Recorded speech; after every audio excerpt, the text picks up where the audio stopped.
안녕하세요. 돈파는 가게 대표 사원 김강주입니다. 눈이 펑펑 옵니다. 차 안 가지고 출근하신 분들 많으시죠? 저는 일 때문에 차를 가지고 나왔는데 덕분에 주차 위반 딱지 하나 먹었습니다.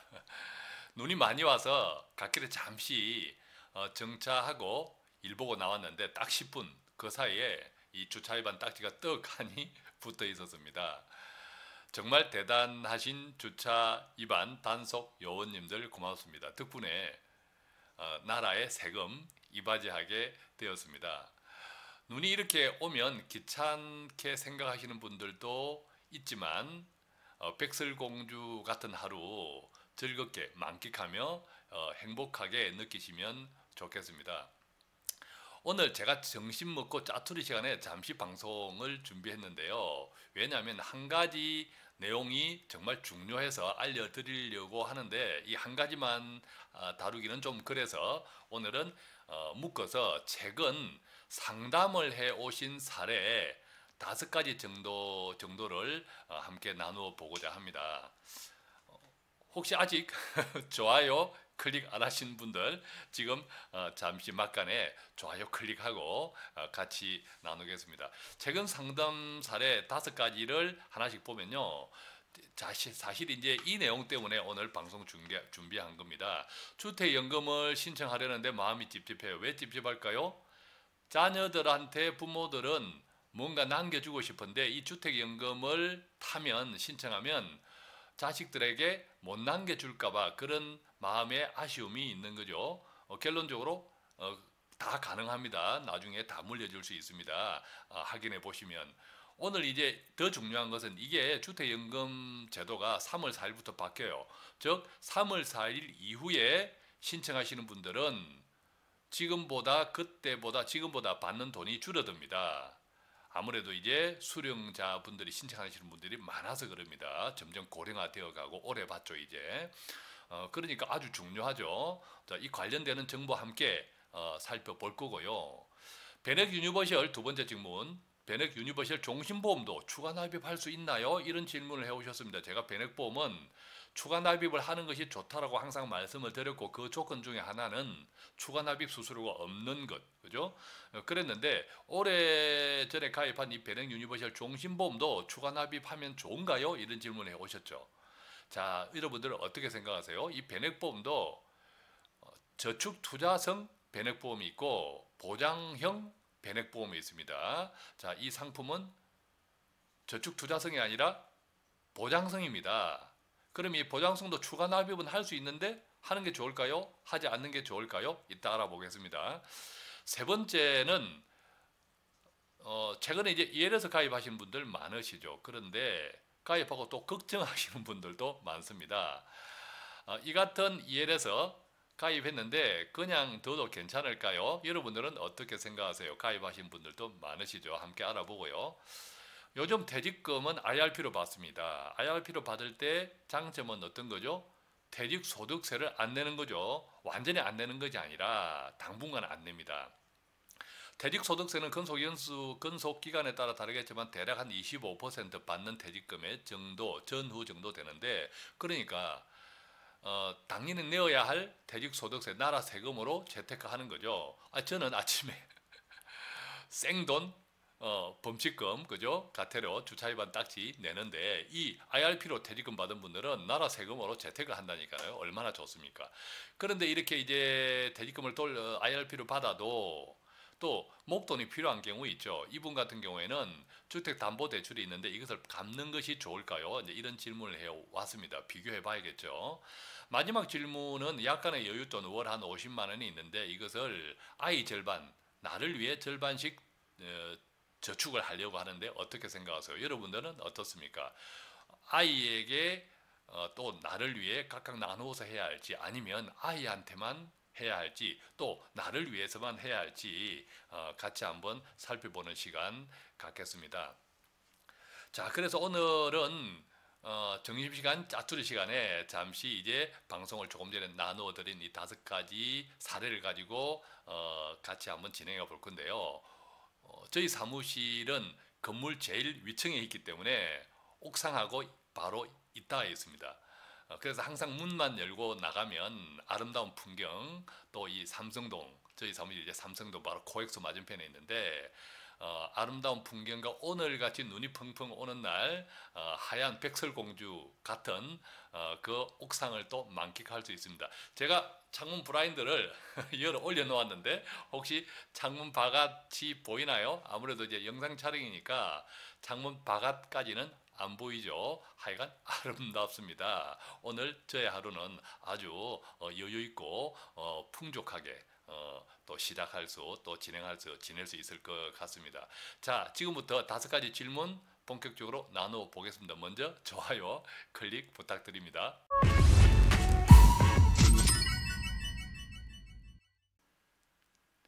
첫 번째 사례는 주택연금을 신청하려는데 마음이 찝찝하다는 분의 이야기였습니다. 왜 찝찝할까요? 대체로 이제 부모들은 조금이라도 자식들에게 뭔가 남겨주기를 원하는 정서적인 마음이 있습니다. 그런데 이게 주택연금을 신청하면 자식들에게 줄 것이 없을까봐 괜히 조금 미안한 마음이 드는 거죠. 미안할 필요가 없는데 부모님들의 마음이란 것이 원래 그렇습니다. 자, 주택연금. 한국주택금융공사에서 지급을 합니다. 먼저 알아보시면 좋겠습니다. 이 한국주택금융공사 전화번호가요. 제가 메모를 해두었습니다. 1688-814입니다. 하나 메모해 두십시오. 국번 없이 1688-8114. 한국주택금융공사에서 이 주택연금을 지급하는데요.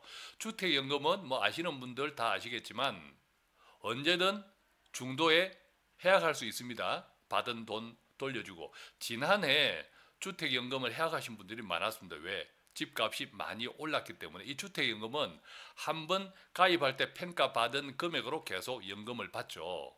그래서 지난해 주택가격 지난해까지 많이 올랐기 때문에 해약하고 이제 다시 가입해야겠다라는 분들이 많았던 거죠. 여기서 이제 주의하셔야 할 것은 이 주택연금은 중간에 해약할 수 있습니다. 그런데 해약하고 다시 가입도 할 수 있는데 다시 가입하려면 3년이 지나야 합니다. 3년. 그러니까 뭐 지난해 가입하신 분들은 3년이 지나야 되니까 또 가입할 때 주택 가격이 떨어져 있으면 오히려 손해일 수도 있습니다. 그랬죠? 그래서 잘 판단하셔야 되는데 제가 드리고 싶은 말씀은 주택연금은 언제든 해약할 수 있다는 겁니다. 받은 돈 돌려주고, 물론 이제 받은 돈을 돌려줄 때는 이자를 붙여서 돌려줘야 합니다만 이자 그닥 뭐 크지 않습니다. 더 중요한 것은 이 주택연금이 올해 3월 4일부터 다음 달에 3월 4일부터 수령액이 한 1.5% 정도 줄어듭니다.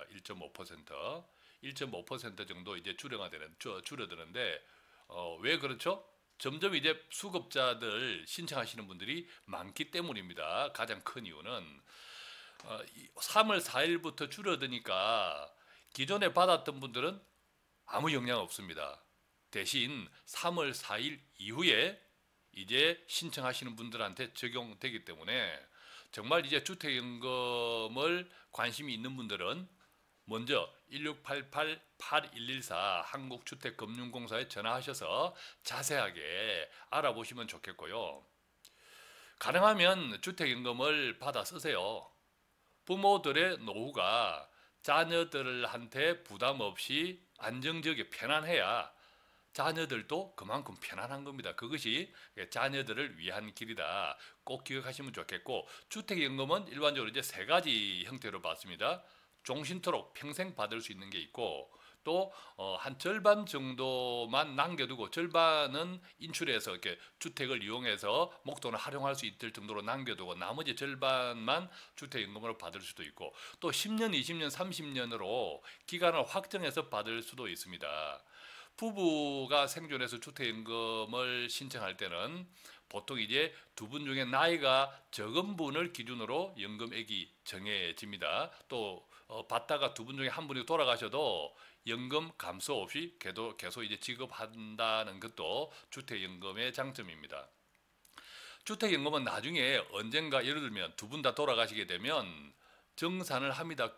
그때 당시에 시가 평가해서 그래서 남는 돈이 있으면 또 자식들한테 돌려주니까 아무 염려 없이 주택연금을 자세히 알아보시고 가능하면 타시면 좋겠습니다. 두 번째 질문은 변액 유니버셜 종신보험도 추가 납입할 수 있나요? 이런 질문이었는데 여러분들은 어떻게 생각하세요? 제가 이 변액보험은 추가 납입을 꼭 활용하시라고 말씀을 드렸죠. 다만 이 추가 납입할 때 조건은 수수료가 하나도 없는 조건이어야 합니다. 그럴 때 추가 납입을 하시는 게 유리한데 문제는요. 이 변액 유니버셜 종신 보험은 저축 투자성이 아닙니다. 종신보험은 말 그대로 보장성 상품이라는 거죠. 그렇기 때문에 이 종신보험을 이게 변액 유니버셜 이름이 중요한 것이 아니라 그 다음에 종신보험이라든지 뭐 암이라든지 이런 보장성에 관련된 이름이 붙어 있으면 이것은 저축 투자성이 아니라 그냥 보장성 보험입니다. 따라서 이런 상품도 물론 추가 납입은 할 수 있는데 추가 납입할 때 수수료가 많습니다. 이 경우에도 4%라고 하더라고요. 4% 추가 납입 수수료가 있는데 해도 될 거예요. 당연히 할 필요가 없고 또 기본적으로 이런 상품은 추가 납입할 상품이 아닙니다. 저축 투자 상품이 아니라는 거 꼭 기억해 주시면 좋겠습니다. 세 번째는 EL에서 가입하시는 분들 많죠. 이분도 지난해 가입했다고 합니다. 상장 지수형 EL에서. 요즘 이제 뭐 한국 지수, 코스피 지수에 연동하는 것도 있고 홍콩 지수에 연동하는 상품들도 많습니다. 그냥 둬도 괜찮을까요? 이제 불안하다는 거죠. 그런데 이제 이분의 더 큰 문제인데 여윳돈을 전부 이 ELS에 가입했다는 거죠. 그것도 원금 보장되지 않는 걸로. 그래서 가능하면 이런 투자성 상품은 설령 결과가 좋을지라도 불안할 수 있으니까 여윳돈에 특히 이제 소득이 없는 경우, 보통 이제 은퇴한 이후에 소득이 없는 목돈을 운용할 때는 여윳돈에 이런 투자 상품은 뭐 많으면 한 절반 정도, 3분의 1이나 절반 정도, 3분의 1 내지 한 2분의 1 정도로 운용하는 것이 조금 이렇게 바람직합니다. 또한 이 EL에서도 원금 보장형이 있습니다. 원금 보장형은 손해가 없죠. 원금 보장이니까. 대신에 큰 이익도 기대할 수 없습니다만 그래도 이제 이익이 나오는 경우는 뭐 4%, 5%도 나옵니다. 그래서 가능하면 원금 보장형 ELS를 가입하실 것을 권해드리고 만약에 가입했는데 또 조금 마음이 계속 불편하다 하면 EL에서 그 상품 속에도 대충 한 5가지로 또 나누어져 있습니다. 그래서 하나하나씩 돌아올 때 혹시 상한 조건이 될 때는 이것은 재투자하지 마라 라고 미리 가입 금융기관에 알려두는 것도 좋습니다. 자, 네 번째는 우리가 이제 퇴직금을 IRP로 받습니다. IRP로 받으면 첫 번째 이제 퇴직소득세가 당장 납입하지 않아도 되는 큰 장점이 있죠. 퇴직소득세는 뭐 구체적인 퇴직 근무 기간이나 또 급여에 따라 다 다르겠지만 대체로 뭐 25% 내외 정도 된다고 이해하시면 되는데 내가 받은 퇴직금에서 25% 내외 정도의 세금을 내지 않고 그 돈으로 내가 돈을 불릴 수 있으니까 나라 돈으로 재택하는 셈이죠. 그렇지만 이렇게 이제 퇴직금을 목돈으로 받으면 또 목돈을 쓸 필요가 있는 경우가 있죠. 이분 같은 경우에는 주택담보대출이 있는데 이것을 조금 이 돈으로 갚으면 어떨까 이제 이런 의견을 질문해 주셨습니다. 어떨까요? 이 본인 사정에 따라 다 다릅니다. IRP를 통해서 계속 운용할 때 이익이 있고 또 중도 인출하면 인출 금액 범위 내에서 그때 내지 않았던 퇴직금을 또 퇴직소득세를 내어야 합니다. 또 그런 것도 잘 따져보셔야 되고 지금 빚을 갚으려고 하는 그 대출 이자하고도 잘 계산을 잘 해보셔야 된다는 거죠. 어쨌든 IRP로 받은 퇴직금 중도 인출할 수 있습니다. 또 IRP로 당장에 받았더라도 뭐 6개월이 넘지 않으면 또 당장 다 찾아서도 상관은 없습니다. 물론 퇴직소득세를 공제하고 이렇게 받아야겠죠. 그래서 IRP로 받은 퇴직금 중도 인출해서 빚 갚는 것이 좋을까요? 구체적인 상황을 잘 따져서 어느 쪽이 실익이 있는지 계산해 보시고 판단하면 되겠습니다. 마지막으로 이제 약간의 여윳돈이 월 한 뭐 50만 원 정도 여윳돈이 있는 분의 질문이 있었습니다. 이것을 아이와 자신을 위해 반반씩 하려는데 어떻게 생각하나요? 라는 질문이었는데, 우선은 우리가 자녀를 위해서 가장 중요한 우선순위가 부모의 노후입니다. 왜냐하면 우리가 이제 자녀들이 점점 더 오래 살잖아요, 그죠? 자녀들이 수명보다 더 오래 살죠. 우리 이제 어른들보다 더 오래 사니까 당연히, 근데 또 이 자녀들 세대는 지금보다 더 불안합니다. 즉, 더 실패 확률이 높은 거죠. 직장에서 구조조정을 당할 확률이 더 높습니다. 취직이 더 어려울 수도 있고. 그렇기 때문에 뭐 부모가 큰 돈을 보태주지는 못할지라도 그래도 부모의 노후가 조금 편안하면 언제든 뭐 먹여줄 수도 있고 또 잠을 재워줄 수도 있지 않습니까? 그렇기 때문에 부모의 노후가 먼저 우선입니다. 그래서 이제 이 가정 같은 경우에도 먼저 나 부모의 노후 준비가 잘 되어 있는지 충분한지 먼저 한번 보시라. 그런 다음에 만약 그것이 좀 부족하다면 자녀를 생각하지 말고 부모의 노후 준비를 더 탄탄히 해두어라. 이것이 자녀를 위해서 지금부터 저축하는 것보다 더 현명할 수 있다라고 이제 말씀을 드렸습니다. 보통 이제 노후를 준비할 때 이런 상품들은 뭐 다양하게 있죠. 월 이제 적립식 같은 경우는 늘 제가 말씀드리지만 연금저축 펀드, 보험이 아니라 연금저축 펀드. 그 다음에 또 이제 연금저축 펀드하고도 여러 개 좀 남는다면 또 이제 비과세가 되는 또 언제든 중도인출을 할 수 있는 변액 유니버셜형 변액연금 이런 상품들을 잘 살펴보셔서 어느 쪽이 나 자신의 상황에 적합한지 등등을 잘 따져서 이렇게 판단해야겠죠. 자, 오늘은 이렇게 해서 최근 상담 사례 5가지를 함께 이렇게 살펴보았습니다. 좀 도움이 되셨는지 모르겠는데요. 어쨌든 이제 돈 파는 가게 매일매일 돈 되는 정보를 배달해 드리기 위해서 오늘 같은 짜투리 시간에도 잠시 나누어 보았습니다. 구독하면 좋습니다. 지금 좋아요 버튼 꼭 눌러주시면 좋겠고요. 또 다른 분들에게도 널리 공유하면 더 좋습니다. 궁금한 내용 있으시면 질문 02-536-0153 또 카톡 플러스 친구 돈 파는 가게 검색하셔서 1대1 채팅으로 이용해 주셔도 좋습니다. 자, 오늘같이 눈이 펑펑 오는 날 저는 주차 위반 딱지를 떼인 날이기도 합니다만 오늘 하루 시작과 끝까지 여러분들의 모든 일상이 편안하고 행복하기 바랍니다. 고맙습니다.